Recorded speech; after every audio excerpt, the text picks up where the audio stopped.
मित्रों, अगर आप भी मोर पंख को घर में रखते हैं तो मोर पंख को घर में रखने के नियम को भी जान लीजिए कि किस प्रकार मोर पंख को अपने घर में रखें ताकि इसके सकारात्मक प्रभाव का लाभ आप उठा सके।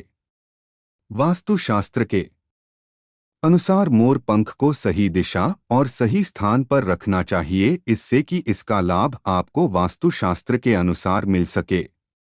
मोर पंखों को घर में रखने से घर की नकारात्मक ऊर्जा खत्म हो जाती है। मोर पंख को घर में रखने के अनेक फायदे हैं, लेकिन धन संपत्ति को बढ़ाने के लिए और धन से संबंधित अनेक लाभ प्राप्त करने के लिए मोर पंख का उपयोग किया जाता है। लेकिन मोर पंख को हमेशा सही समय सही दिशा में ही रखना चाहिए। और कितने मोर पंख को हमें अपने घर में रखना चाहिए, इन सभी जानकारी को लेकर के हम प्रस्तुत हुए हैं। मित्र, अगर आपने अभी तक हमारे चैनल धर्म ज्ञान की बात को सब्सक्राइब नहीं किया है तो इसे सब्सक्राइब जरूर कर लीजिए। मित्रों, चलिए पहले इसके धार्मिक महत्व के बारे में जान लेते हैं। प्राचीन काल से ही मोर पंख को बहुत महत्व दिया जाता है। इसका प्रयोग कई प्रकार की तंत्र विद्या में भी किया जाता है। इसके द्वारा शत्रु नाश तथा बुरी शक्तियों को भी नष्ट किया जाता था। इसके अलावा ज्योतिष विद्या में भी मोर पंख का प्रयोग किया जाता है। ऐसा माना जाता है मोर पंख बुरी शक्तियों को घर से दूर भगाता है। इसके साथ ही सांप और अन्य विषैला जानवर मोर पंख के भय से घर में आना बंद कर देते हैं।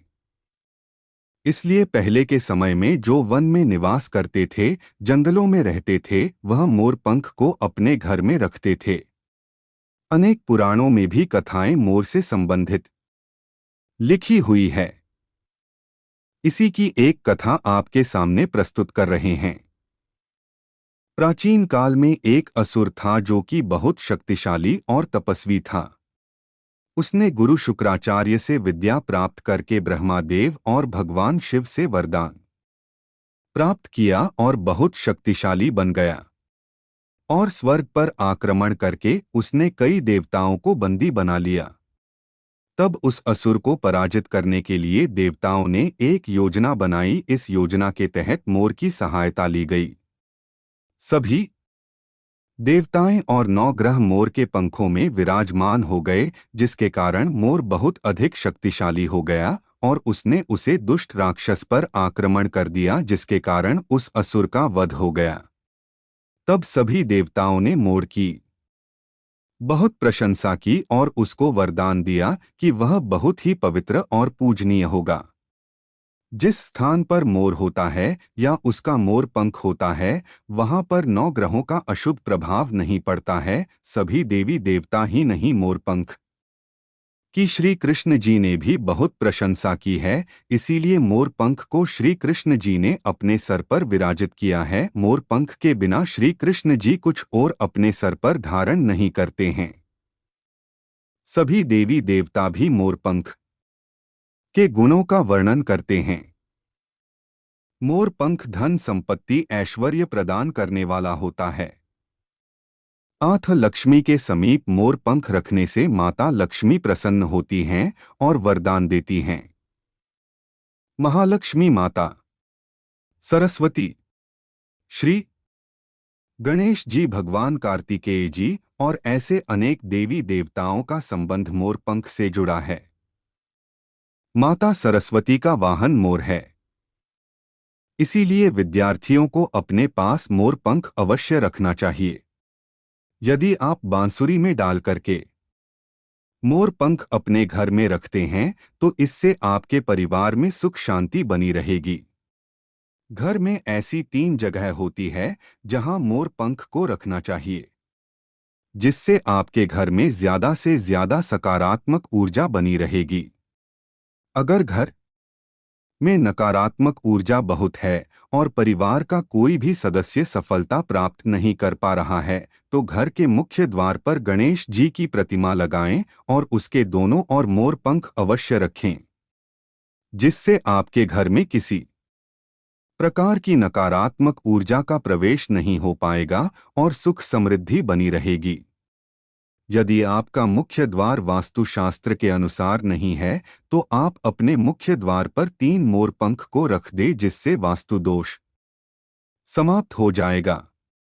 अगर घर के किसी सदस्य या छोटे बच्चों को बुरी नजर लग जाए या किसी की बुरी नजर आप पर हो तो सोते समय उस व्यक्ति के तकिए के नीचे मोर पंख रखें और अगले दिन बहते हुए जल में या कुएं में इसे डाल दे, जिससे बुरी नजर उतर जाती है।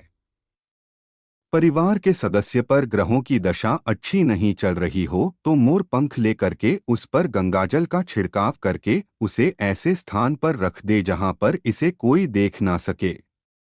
इससे ग्रह दशा शांत होती है।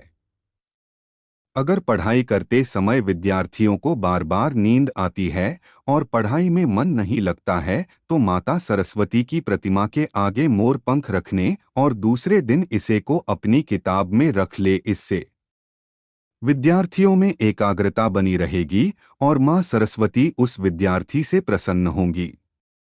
अगर कोई शत्रु आपको बार बार परेशान करके आपको नुकसान पहुंचाने की कोशिश कर रहा है तो मंगलवार के दिन हनुमान जी के मस्तक पर जो सिंदूर लगा होता है उसे थोड़ा सा लेकर के मोर पंख पर लगाएं और अगली सुबह इसे बहते हुए जल में या कुएं में डाल दे।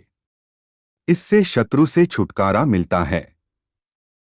मनवांछित फल प्राप्त करना है और वह फल आपको नहीं मिल रहा है तो राधा कृष्ण के मंदिर में जाकर के भगवान श्री कृष्ण को मोर पंख चढ़ाएं। और यदि आप मंदिर ना जा सके तो घर में रखी भगवान श्री कृष्ण के सर पर मोर पंख लगाएं और मन में अपनी इच्छा को प्रकट करें। इससे आपको आपकी मनोकामना पूर्ण होने में मदद मिलती है। पति पत्नी के बीच में अक्सर तनाव उत्पन्न हो जाते हैं, लड़ाई झगड़े होते रहते हैं। यदि लड़ाई झगड़ा बार बार होने लगता है तो इसके लिए आप मोर पंख का एक उपाय कर सकते हैं।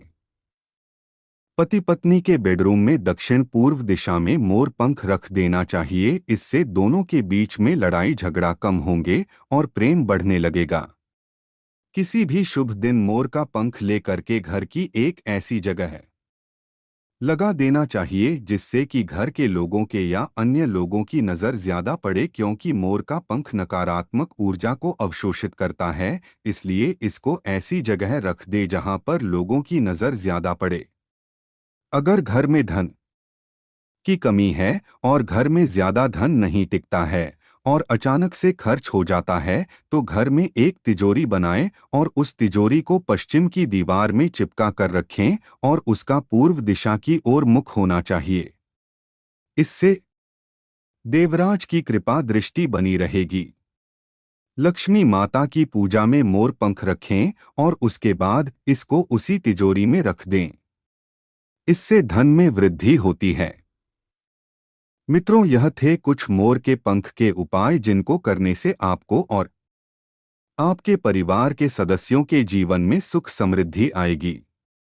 उम्मीद है आपको हमारे द्वारा बताए गए ये जानकारी अच्छी लगी होगी। अगर आपको यह जानकारी अच्छी लगी हो तो हमारे चैनल धर्म ज्ञान की बात को लाइक करें, सब्सक्राइब करें और कमेंट में जय श्री कृष्णा लिखना ना भूलें। वीडियो में अंत तक बने रहने के लिए आपका बहुत बहुत धन्यवाद।